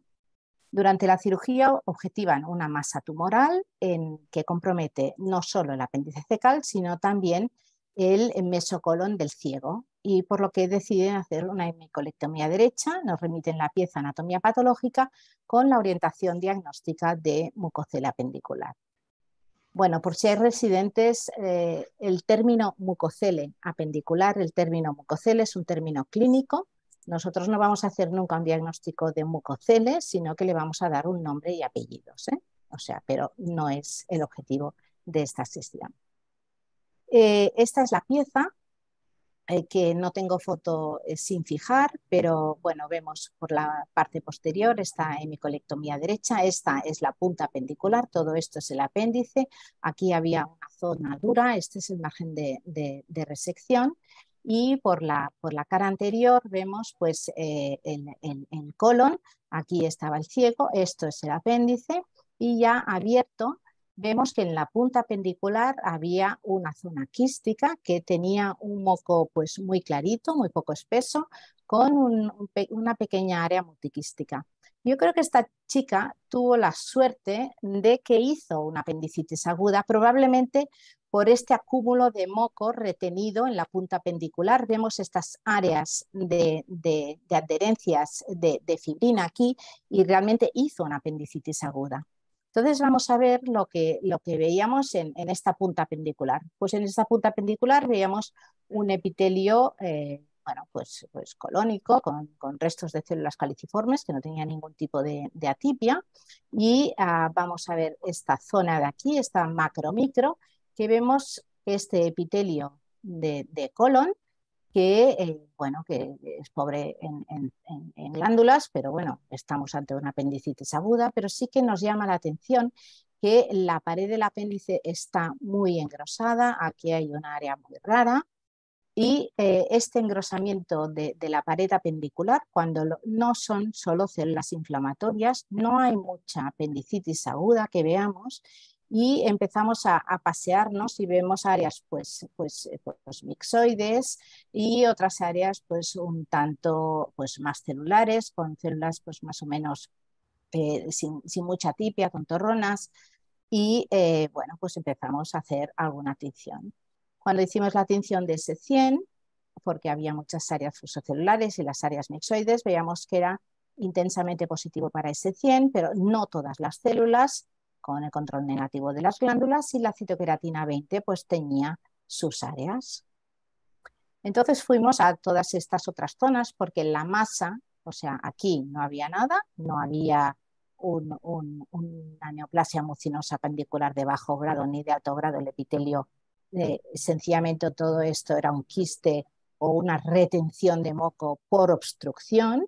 Lo importante estaba aquí, que ya habíamos visto pues, que había este engrosamiento difuso de la pared, y nos fuimos a estas áreas y a estas áreas de aquí, que a mayor aumento vemos que son algo nodulares, algo mixoides, no tengo mejor foto, pero corresponden a estas áreas que ya vemos que hacen estos nódulos con zonas mixoides, son hipocelulares, y tenemos esta macromicro que vemos que corresponde pues, a este patrón pues como en racimo, ¿no?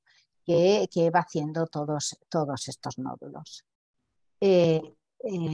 Bueno, esto es muy típico de una entidad o de dos entidades, pero es un patrón plexiforme que podría ser un schwannoma o un neurofibroma plexiforme. Era S100 positivo, era CD34 positivo y era SOX10 positivo. Lo siento, no he mandado la pregunta, pero la podemos hacer por chat. ¿Cuál sería vuestro diagnóstico? ¿Tumor del estroma gastrointestinal, schwannoma, neurofibroma localizado, amartoma de células de Schwann o ninguno de los anteriores? Si queréis, lo ponéis en el chat.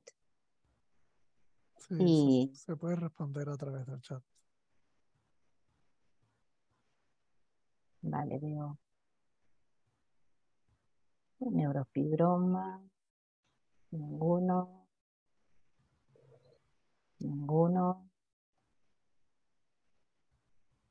Parece neurofibroma, pero era localizado. Muy buena.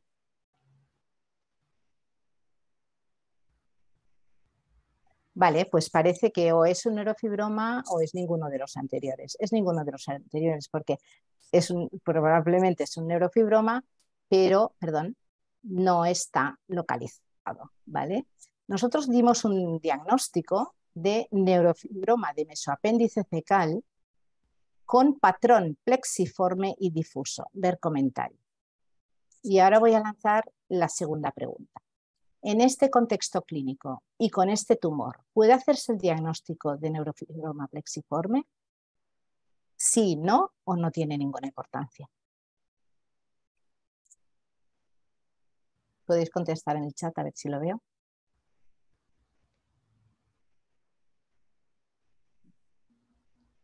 Vale, un no, otro no, un sí, un no.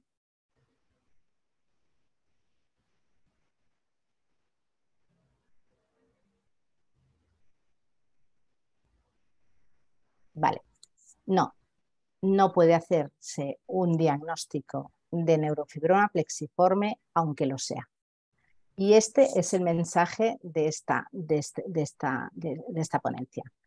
El diagnóstico, el comentario que pusimos fue: el diagnóstico de neurofibroma plexiforme requiere correlación clínica y estudio genético, dado que obliga a descartar la presencia de neurofibromatosis tipo 1.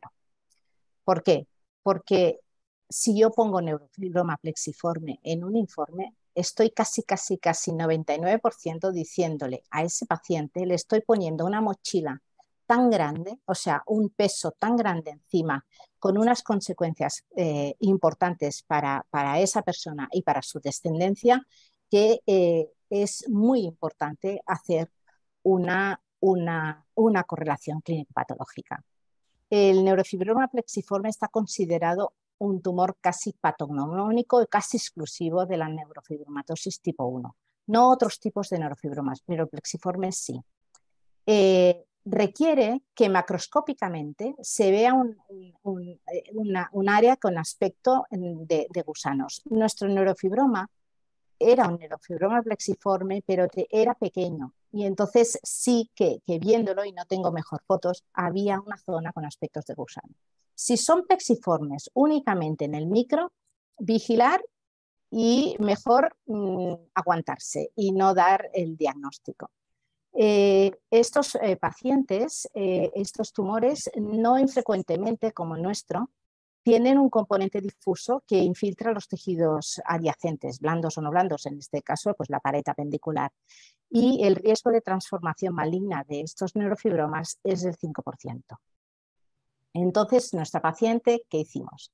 Bueno, antes del diagnóstico hicimos una comunicación y correlación clínica. Preguntamos, ¿esta paciente tiene manchas café con leche?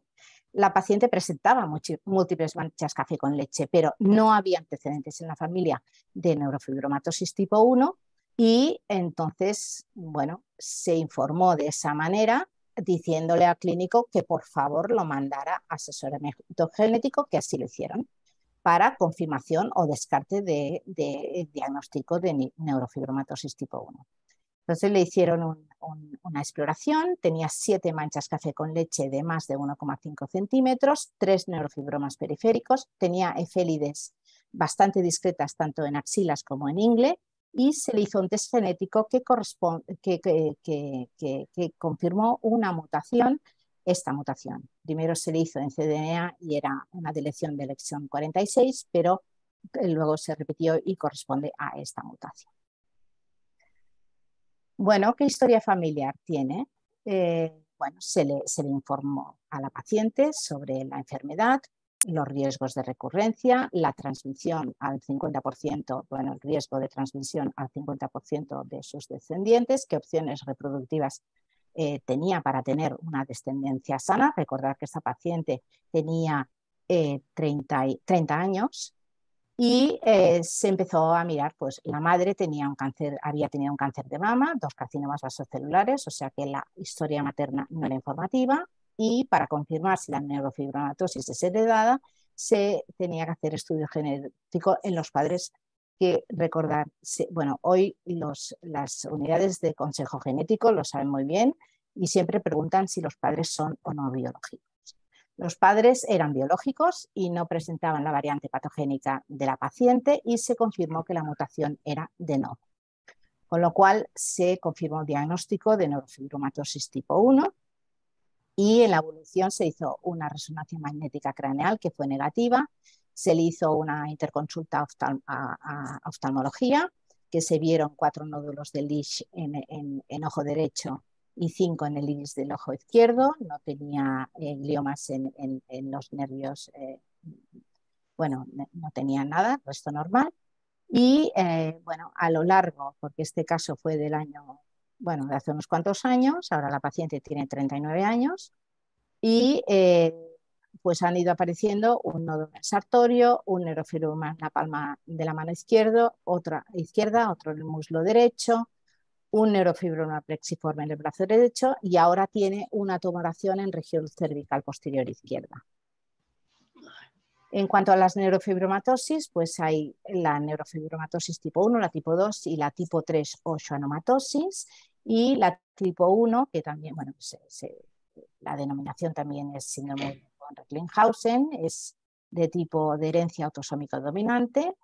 Me sorprendió que en realidad hay entre una cada 3.000 o 4.000 personas afectas de esta. Lo que pasa es que, claro, el nivel de clínica es muy distinta según la mutación que tengas, pero que la incidencia no es baja.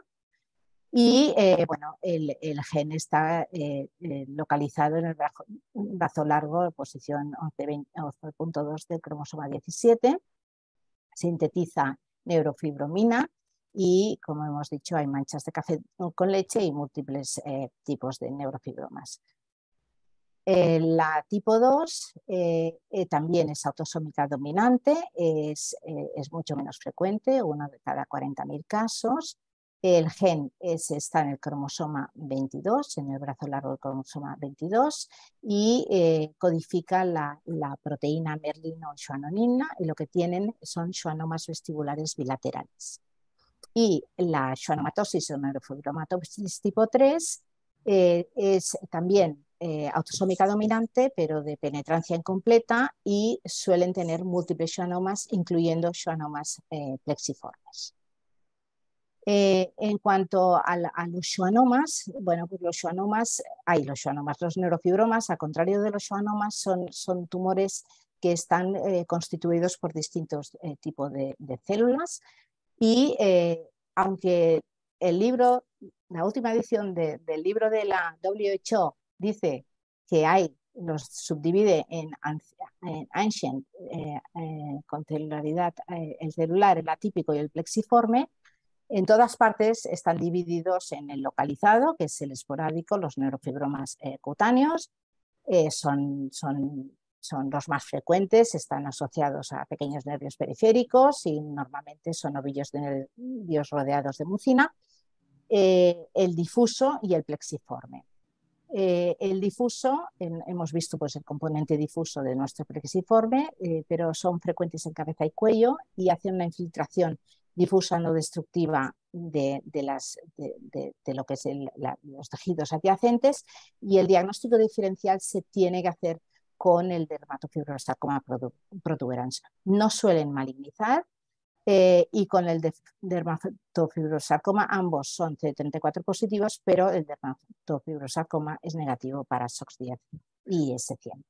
Y el plexiforme, este sí, casi es exclusivo de neurofibromatosis tipo 1. Lo del saco de gusanos o macroscópico es muy importante. Pueden contener componente difuso y suelen estar en localizaciones profundas. Y el pigmentado, que he cogido del YouTube de Gerard Garner, bueno, porque no es infrecuente, pero como sí, no es un subtipo. De inmunohistoquímica son positivos para S100, CD34 y SOX10. La S100 es parcheada y el CD34 también, porque no está constituido solo por células de Schwann, y es importante saber que contienen bastantes mastocitos. En el componente mixoide los mastocitos se interrelacionan con el resto de células y parece que hacen pues como ahí un microambiente tumoral importante para el mantenimiento de estos tumores. Y CD34 puede haber áreas, o sea, más o menos un 70% son positivos, pero un 30% pueden ser negativos y es importante para el diagnóstico diferencial con dermatosarcomas protuberantes, como he dicho. Suelen tener unos ovillos o unos nervios atrapados y esto puede verse tanto en el neurofibroma como en el dermatofibrosarcoma protuberans. Bueno, el diagnóstico diferencial lo voy a enumerar. Esto es importante como concepto, ¿no? Los neurofibromas y los schwannomas, pero bueno, el diagnóstico diferencial es muy fácil de hacer con inmunohistoquímica, a veces no. Con los schwannomas, con neuromas, con myxomas de vaina nerviosa. Ahora hablaré de la transformación maligna de estos tumores y de los schwannomas, y con el dermatofibrosarcoma protuberans, y si son solo muy fusocelulares, evidentemente siempre tenemos que poner el lipoma fusocelular por en medio. La transformación maligna de bajo grado de los neurofibromas, en estos neurofibromas profundos, en los difusos y en los plexiformes, es muy importante muestrear mucho y ir a buscar si hay zonas de transformación maligna periférica del tumor. ¿Por qué? Porque le confiere pronóstico y son de muy bajo grado y a veces son difíciles de ver y de identificar. Y entonces los rasgos de malignidad, que son sutiles muchas veces y que son focales muchas veces tienes atipias. Pero atipia bastante franca y bastante contundente. Ahora hablaremos. Mitosis. Normalmente estos tumores, tanto los schwannomas como los neurofibromas, no suelen tener mitosis. La presencia de mitosis, si tenemos inmunohistoquímica para detectarlas, si queremos, y normalmente están en estas áreas un poco más pleomórficas, son áreas más celulares, nos hace tener que, o sea, tenemos que pensar o que no se trate de esta entidad o que se esté transformando a que tenga áreas de malignidad o de transformación de bajo grado. Y casi lo que nos va a ayudar más es que cuando hay zonas de bajo grado de malignidad, se arreglan las células de Schwann en pequeños fascículos, se ordenan, pierden el patrón estoriforme y se van ordenando. Y eso a veces es muy sutil, pero es importante saberlo. Entonces, cuando los teñimos, frecuentemente en estas áreas vemos que pierden la tinción tanto de S100 como de C34 en estas áreas que son de bajo grado de malignidad. Y luego la localización es importante. Un neurofibroma cutáneo, aunque sea en un paciente con neurofibromatosis, raramente hará una transformación maligna, a no ser que sea un neurofibroma profundo que esté aflorando a piel. Y luego, en cuanto a las atipias, normalmente, como pasan los tumores neuroendocrinos, tenemos en neurofibromas totalmente benignos células atípicas, ¿vale? En un fondo que es absolutamente benigno y pues células sueltas atípicas. Estas células atípicas o pleomórficas suelen ser un cambio degenerativo de las células. No tenemos no tenemos que identificar estas células como que es una transformación maligna. Es importante consultarlo con otro patólogo si se hace falta, que no da ninguna vergüenza. En cuanto a la clínica, la mayoría de pacientes son asintomáticos, como hemos dicho, se presentan ya en nacimiento o en la lactancia con manchas de café con leche que suelen aumentar en número y en tamaño con la edad, y el diagnóstico es tener más de 6 máculas, en prepúberes de más de 5 milímetros y en gente postpuber de más de 15 milímetros. Pueden empezar, hay nódulos de Lisch en el iris, suelen tener gliomas ópticos, tienen mayor riesgo de gliomas, de tumores sólidos, de leucemia y bueno, se asocian a GIST y según la localización Evidentemente puede tener síntomas neurológicos y deformidades óseas, se asocia a escoliosis, a estatura corta, macrocefalia, a hipertensión arterial, y la presentación gastrointestinal no en nuestra paciente suele ser ya en estadios avanzados y es poco frecuente.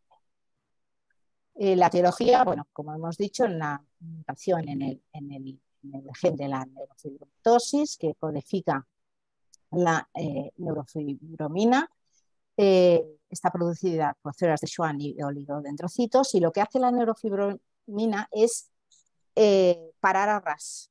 O sea, esto es importante porque lo que hace es inactivar la proteína RAS, que la proteína RAS, como todos sabemos, lo que hace es proliferación, estimular las células, ¿no? Cuando se fosforila a crecimiento y proliferación celular, con lo cual el gen mutado lo que produce es una proteína no funcional más corta que lo que hace es no frenar a RAS y hay un crecimiento descontrolado de las células. El patrón de herencia, ya lo he dicho, es autosómico dominante, pero hay mutaciones de novo en un 20 a 50% de los casos. Como conclusión y mensajes importantes, nuestra paciente presentaba una neurofibromatosis hasta entonces asintomática por una mutación de novo, siendo el neurofibroma de mesopendicular el primer síntoma de su enfermedad, y el diagnóstico de neurofibroma plexiforme en cualquier localización obliga a descartar la presencia de una neurofibromatosis tipo 1. Tengo que decir esto. Muchísimas gracias por su atención y estoy muy contenta de ser la última porque había preparado estas felices Navidades. Y ya está. Muchas gracias, Miriam. Eso es muy todo. bonito caso. Impresionante. ¿Alguna pregunta? ¿Comentario? Carolina, Mar, Samuel. No, yo Eva. solo decir que el caso es precioso. Es Yo muy bonito quisiera- y... Sí. Ay, no, No, Eva, adelante. No, que no te quería interrumpir, Didi. No, yo solo quería decir que el tema de cuándo llamar plexiforme o no a una lesión está muy bien aclararlo porque es cierto las consecuencias que esto tiene, aunque parezca algo que morfológicamente podemos reconocer, en principio, tiene unas connotaciones para el paciente que son importantes. Entonces, A me ver, parece un buen mensaje.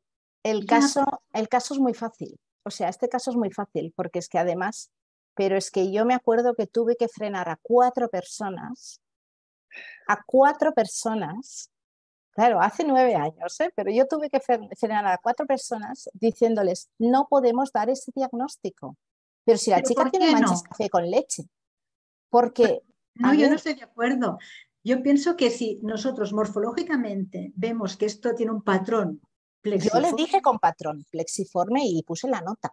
O sea, lo que mi se debe diagnóstico, hacer, pero no fue neurofibroma plexiforme a secas, punto y pelota.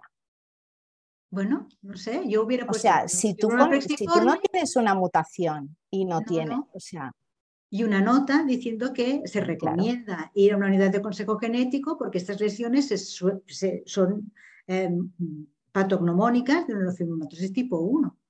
Y entonces, pues es ese signo de alerta, ¿no? de que te encuentran una lesión con ese patrón que a lo mejor te permite hacer el diagnóstico de una enfermedad hereditaria con las connotaciones que tiene. Pero yo pienso que, bueno, yo lo hubiera hecho así.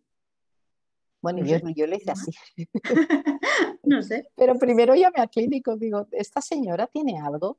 Esta Bueno, pero señora ¿y si no, no, y si solo tiene esto? Pues es la primera así lesión es. que te permite llegar a un diagnóstico. Ya está. Miriam, No sé, es mi opinión. perdona la Dime. pregunta indiscreta. ¿Tuviste que frenar a 4 patólogos o 4 clínicos? No, a ver, 4, o sea, al residente. Vale, no. Neurofibroma plexiforme, así. Entonces yo lo enseñé, ¿vale? Porque esta señora venía de fuera y entró por urgencias. Y esta señora vivía en pueblo, no sé qué, y a ver, no tenía, o sea, le dieron historia en el hospital, o sea, no se sabía nada de esta chica. Y entonces, cuando yo llamé al cirujano, el cirujano, bueno, era un cirujano de estos de urgencias, que me fue difícil de contactar con él, no conocía a la paciente, no sé qué, hasta que no, ¿sabes? Vino la paciente y tal. Entonces, claro, yo intenté frenar, o sea, el diagnóstico no salió al cabo de 5 días, ¿sabes? Este diagnóstico salió a las 2 semanas, porque, a ver, porque yo pensaba, bueno, esta pobre chica le voy a dar un susto de muerte. No, porque ahora tendrá que ir al consejo genético. Estamos hablando de hace 9 años también, ¿sabes? Ahora esto de la unidad de consejo genético es muy... Pero yo pensaba, o sea, si esta chica no tiene nada y no... Y entonces ya cuando ya dijeron, no, bueno, parece que tiene unas manchas café con leche, que no sé qué. O sea, yo lo expliqué, yo lo saqué sin saber que tenía manchas café con leche. Yo dije, se tiene que descartar la presencia de y tiene que correlacionarse con, bueno, la nota que he puesto. Pero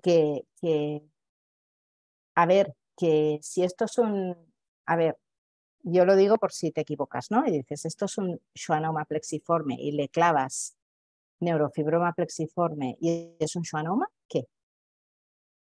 Porque hay casos que son difíciles. No es una neurofibromatosis.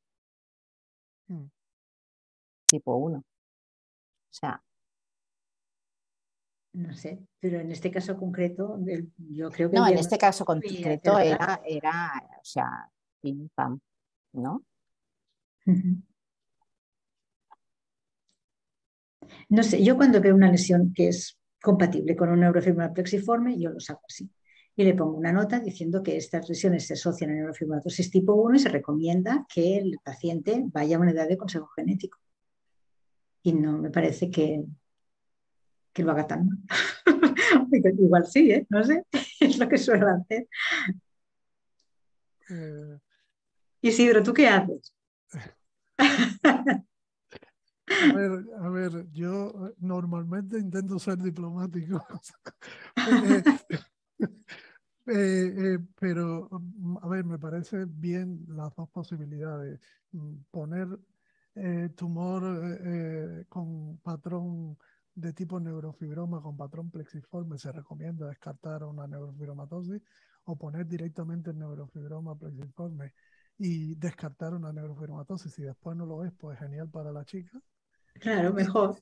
Sí, probablemente no era un neurofibroma plexiforme, pero bueno, no pasa nada. No, yo creo que tampoco para eso están las notas y la correlación clínica que se hace con los clínicos y todo lo demás. Yo estoy seguro que si Miriam hubiera sabido que ese paciente tenía manchas de café con leche, clínica de neurofibromatosis, yo no sabía nada de la paciente. Pero estoy seguro que si tú lo hubieses sabido, hubieras puesto neurofibroma plexiforme sin problemas. Por eso te digo, o sea sí, pero yo puse, o sea, la realidad que yo tenía, yo no sabía nada de esta paciente. Intenté contactar y pensé, bueno, no puedo tener esto encima de la mesa aquí in eternum, pues lo saco y digo, tiene un patrón difuso, tiene un patrón tal y que la mandé.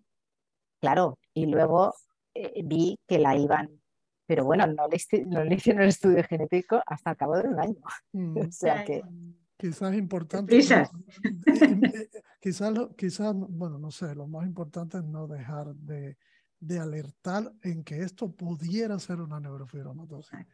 Para que se haga poner la alerta estudio, y conocerlo. poner la alerta y conocerlo, no sé. Pero sí, sí. estoy de acuerdo con vuestras opiniones, de ambas. No a sé, ver, hay algo en el chat. Samuel, si quiere opinar, Sam, al respecto. ¿Me oís? Sí. Miriam, muy bonito caso. Yo en este caso, por ejemplo, sin información clínica no me hubiera mojado. Con información clínica, sin dudarlo. Hubiera dado neurofibroma plexiforme. Por eso yo, como no tenía, al cabo de 15 días no tenía ningún tipo de información clínica y ya esto me quemaba aquí, y digo, bueno, voy a poner una nota con patrón. O sea, yo estaba convencida, o sea, esto era un neurofibroma y tenía patrón plexiforme y patrón difuso. Digo, bueno, tiene esto y se tiene que obligar. Si yo hubiera tenido la información clínica de las manchas café con leche, sin duda. aunque no hubiera tenido la mutación genética, o sea, que le haga la mutación cuando quieran. Y de hecho la paciente está bien, o sea, ha ido teniendo todo esto. La mutación se la hicieron un año después y, bueno, supongo que ha optado, bueno, es abogada, no ha tenido hijos, está casada y, bueno, y ahora tiene 39 años. Y por último, yo quiero daros las gracias a las cuatro, felicitaros porque las presentaciones han sido excelentes. Y como no nos vamos a ver, salvo que hagamos algún otro Skype por ahí, os deseo feliz Navidad a todos. Igualmente. Igualmente. Gracias, Sam. Sí. Feliz Sam, Navidad. gracias, feliz Navidad. Pues nada, muchísimas gracias a todos por la presentación de los casos que han sido excelentes. Buenas discusiones a todos los presentes también. Simplemente recordar que la próxima sesión la tendremos el 12 de enero del siguiente año y que va a ser de sarcomas en el tracto ginecológico. O sea, estamos rotando por todas las partes del cuerpo. Sí, sí. Ya pasamos por superficiales y nos vamos adentrando un poco más hacia las vísceras. Y bueno, nada, muchas gracias por todo y feliz Navidad y todo lo mejor para todos. Feliz Navidad. Gracias. Feliz Navidad. Gracias. Feliz Navidad. Gracias, Isidro. Gracias. Adiós a todos. Gracias. Adiós, adiós a Adiós. todos. Adiós.